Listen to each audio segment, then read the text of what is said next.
Bana, klabu ya Simba hiyo jana imeibuka na ushindi wa goli 3-1 dhidi ya Walima Dhabibu Dodoma Jiji FC hawa kutoka Dodoma, na magoli yakiwekwa kambani na Ura Anise pamoja na Selemani Mwalimu akifunga goli 2 katika mchezo huo na kutamatika kwa goli 3-1, mchezo uliofanyika katika uwanja wa Sheikh Abed Aman Karuta pale mjini Arusha, ikiwa ni mwendelezo wa kombe la CRDB Bank Federation Cup ambao ni 2025-2026.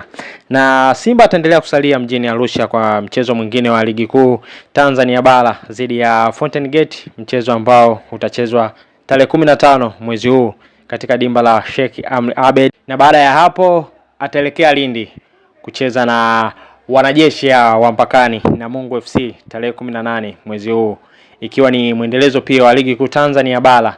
Hivyo Simba bado ana mchezo wake mmoja wa dhidi ya Fountain Gate hapa jijini Arusha, na baada ya hapo ataondoka kuelekea kuwafuata na Mungu FC kule Lindi katika uwanja wa Majaliwa Stadium, mchezo ambao utafanyika tarehe 18 mwezi huu.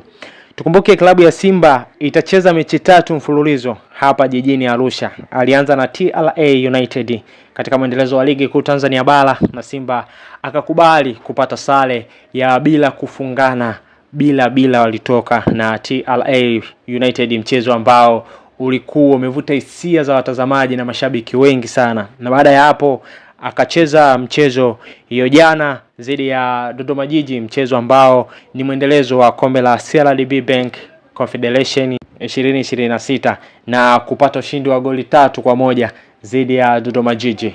Goli hizo zikiwekwa kambani na Anise Ura pamoja na Selemani Mwalimu. Na Simba anasubiri mchezo wake wa mwisho hapa jijini Arusha dhidi ya Fountain Gate, ambao utakuwa ni mchezo wa 3 ambazo yeye pia aliomba zote mechi zichezewe hapa jijini Arusha kulingana na ratiba ilivyo ngumu, maana angemaliza mechi ya TRA United na kurejea Dar es Salaam dhidi ya Dodoma Jiji alafu baadaye kurudi Arusha.